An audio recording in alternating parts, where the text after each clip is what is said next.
My dear friends, have you ever given a gift to someone and the person never said thank you?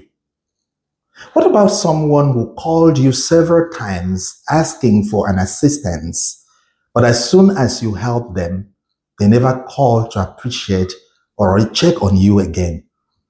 It leaves you wondering if your gift or assistance meant anything to them. You feel being used. A friend of mine shared a story of assisting a cousin whose parents had passed to study in college and took full responsibility for him and his siblings till he became an adult. But the cousin grew up to spread a story about him that he was a witch and the worst devil who never wanted him or any of his siblings to succeed in life, just because he threw away his opportunities in life and became dysfunctional. He was never grateful. The readings for this 28th Sunday of the year focus on humility, trust in divine method, and gratitude. The first reading, taken from the second book of Kings, chapter 5, narrates the story of Naaman, the commander of the Syrian army, afflicted with leprosy. He showed up at Elisha's house with his horses and chariots, carrying vast riches to pay for his healing. Naaman had the expectation that the prophet would come out at his arrival and make a grand show and probably wave his hands over the affected skin for his healing. Unfortunately, this was not the case. Instead, the prophet sent a messenger instructing Naaman to wash 7 times in the Jordan River. Thus, Naaman was enraged with this treatment.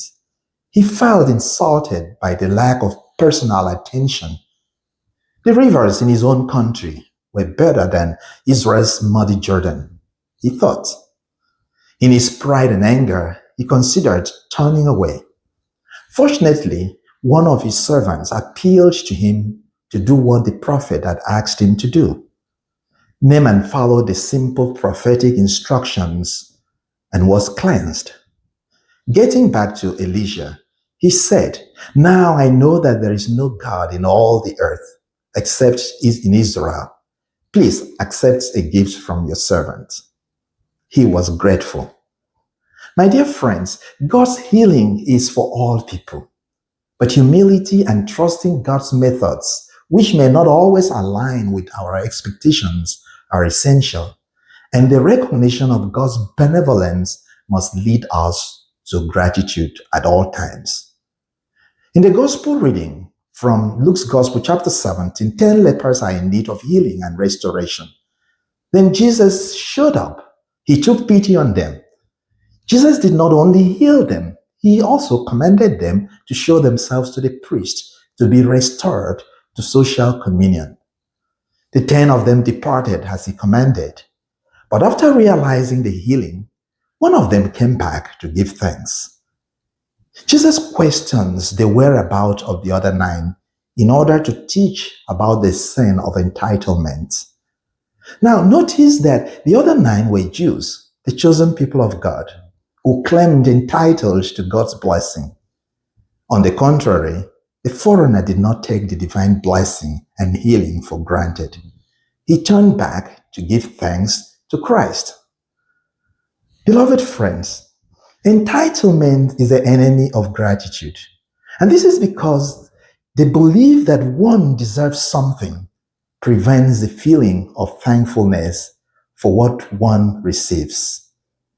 Entitlement creates a mindset of expectation and dissatisfaction rather than contentment and gratitude.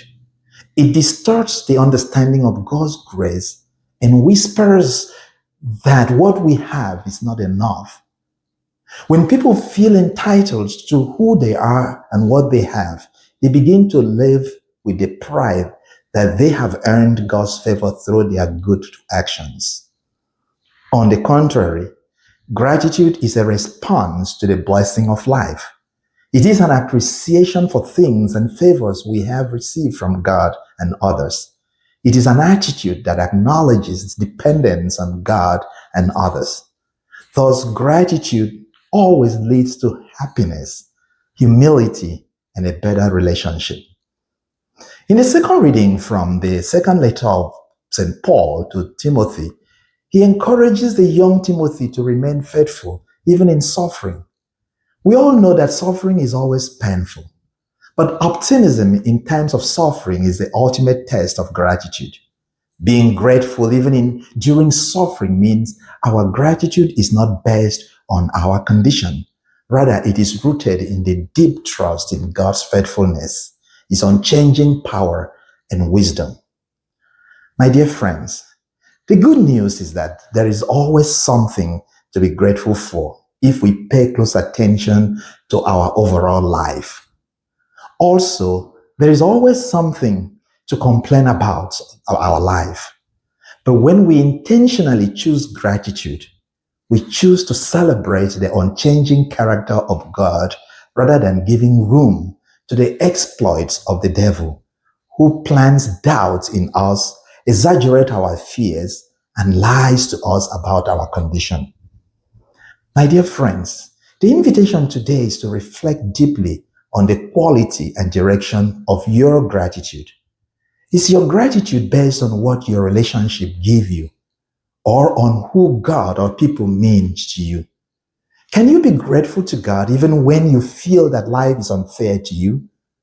Can you be grateful to your parents and friends even when they could not meet up with your demands? Contentment, remember, is not always about getting what you want or what you think you deserve. And neither is it pretending that everything is fine with you.